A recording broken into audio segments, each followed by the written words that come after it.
Tape www.suividécole-au-sénégal.com. À École au Sénégal, c'est facile, tu n'as qu'à te connecter. Tape École au Sénégal, les leçons sont beaucoup plus détaillées. Alors, après les aspects énergétiques, les aspects thermiques, nous allons nous intéresser maintenant aux aspects purement chimiques avec le tableau que je vous propose donc ici. Ce tableau vous dit en substance quelles sont les modifications du point de vue composition donc des différents constituants musculaires et ces compositions donc avec des valeurs exprimées en milligrammes par gramme de muscle frais. Alors, ce qu'il faut noter, c'est qu'avant la contraction, on a donc en termes de quantité de glucogène 1,08 mg, acide lactique 1 mg par gramme de muscle frais, 1,35 pour l'ATP et l'ACP. Donc il faut voir que avant la contraction, ça c'est après la contraction, il faut le comprendre, c'est important. Donc là, dans l'expérience A, on ne fait aucun traitement. Et qu'est-ce qu'on constate? On constate que le glucogène diminue, l'acide lactique augmente, l'ATP ne bouge pas et l'ACP, l'acide créatine phosphate qu'on appelle également phosphocréatine, donc garde la même valeur. Alors là, l'analyse qu'on vient de faire doit être interprétée de la façon suivante.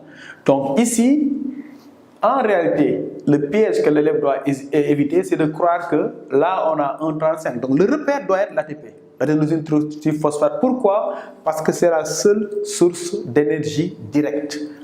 Donc si un élève regarde 1,35 mg par gramme de muscle frais avant la contraction, 1,35 après la contraction, le premier réflexe c'est donc l'ATP n'a pas été utilisé. Faux. L'ATP est toujours utilisé pendant la contraction. Donc comment ça se fait que l'ATP garde la même valeur? Ce qui met en évidence ce qu'on va voir tout de suite, à savoir la régénération. Donc l'ATP a été régénéré. Comment? La diminution ici du glucogène augmente, donc il y a eu un phénomène de glycolyse. Donc la régénération de l'ATP s'est faite par une utilisation du glucogène avec production d'acide lactique, ce qui rappelle évidemment le phénomène de fermentation, donc un phénomène anaérobie lactique. Donc voilà pourquoi dans cet exercice, il faut savoir que les sources d'énergie ont été régénérées grâce à ce qu'on appelle donc la voie de la glycolyse. L'expérience B, justement, on bloque la glycolyse, ce qui explique que la valeur, donc le taux de glucogène soit resté constant.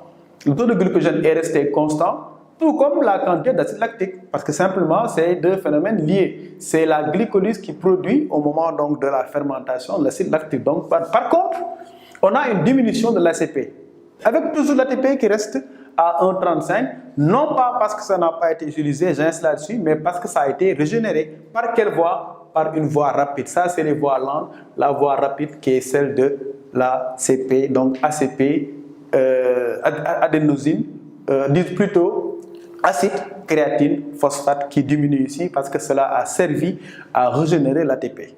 La preuve, c'est que lorsqu'on maintient toujours la glycolyse bloquée et qu'on bloque à son tour l'hydrolyse de l'ACP, on se rend compte qu'effectivement le glycogène ne bouge plus, explication à cause du blocage de la glycolyse, l'acide lactique non plus, même explication, l'ACP non plus parce que là l'ACP, la voie de l'hydrolyse de l'ATP a été bloquée. Par contre, on a une diminution de la quantité d'adénosine triphosphate qui disparaît carrément et le muscle là se contracte et puis n'est plus capable de se contracter parce qu'on a utilisé le stock nécessaire, disponible sans régénérer cela. Donc ici, je me résume, le piège à éviter pour les élèves, c'est de croire que l'ATP n'a pas été utilisé dans les expériences A et B.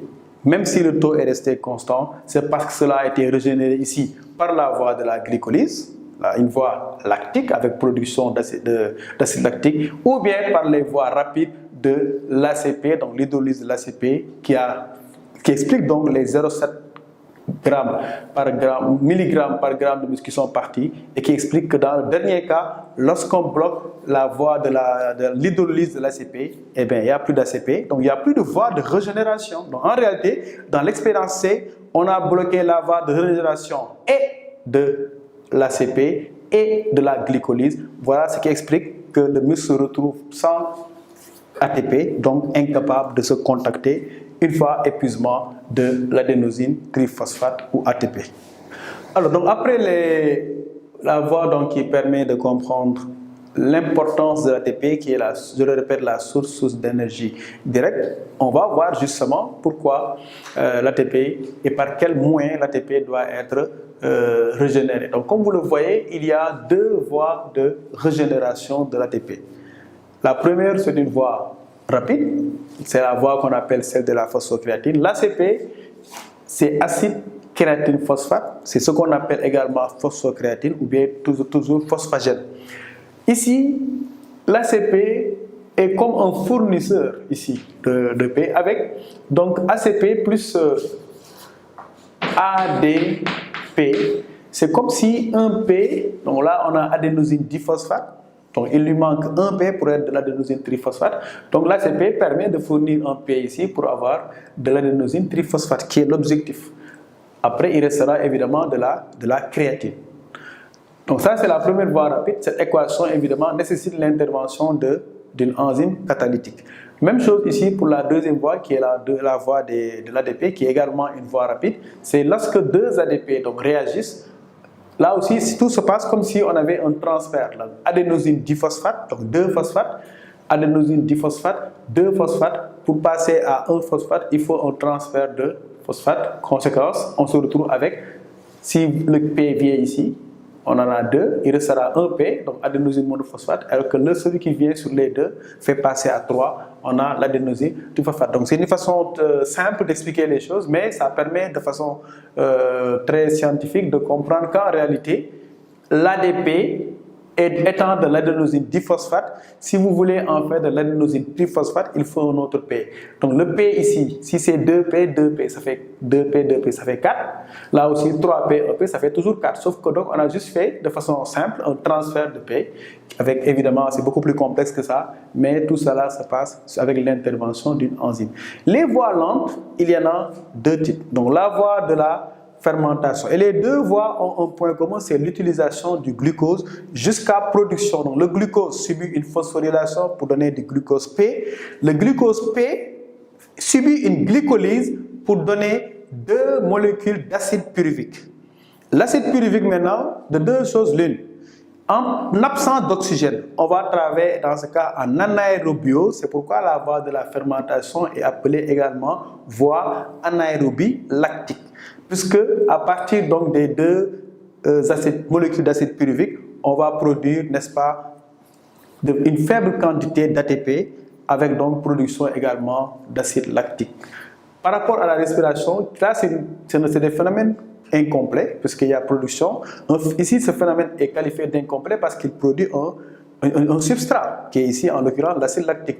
Par contre ici, toute la chaîne carbonée est rompue avec, quand vous avez l'acide pyruvique en présence d'oxygène, vous obtenez donc une grande quantité d'ATP avec libération de déchets que nous connaissons tous, c'est l'acide carbonique. Donc ici, en résumé, la fermentation est une dégradation incomplète de la matière organique, puisqu'on obtient de la matière organique au bout, et la respiration est une dégradation complète de la matière organique, puisque la matière organique disparaît, et là, on se retrouve avec uniquement du CO2 et évidemment, l'objectif principal, une grande quantité d'ATP. Donc, remarquez qu'en termes de comparaison, il y a des points communs. Le principal point commun, c'est les deux voies ont besoin de glucose qui subit une phosphorylation pour donner du glucose P avant de subir la glycolyse et de libérer de l'acide pyruvique. Là où les différences commencent, c'est à partir de l'acide pyruvique. La fermentation se déroule en l'absence d'oxygène, la respiration se déroule en présence d'oxygène. La fermentation produit de l'acide lactique, la respiration n'en produit jamais. Et enfin, la fermentation a un rendement beaucoup plus faible que la respiration. Donc, la fermentation est à ce titre qualifiée de gaspillage d'énergie parce que c'est une dégradation incomplète, là où la respiration est un phénomène de dégradation complète de la matière organique. Voilà comment le muscle, grâce à ses 4 voies, 2 voies rapides et 2 voies lentes, dispose, tant que la contraction est possible, de suffisamment d'ATP pour mener à bien donc les activités motrices. Parce que n'oubliez pas que le muscle est l'élément moteur de l'activité, qu'elle soit réflexe ou volontaire. Tape www.suividecolausenegal.com. À École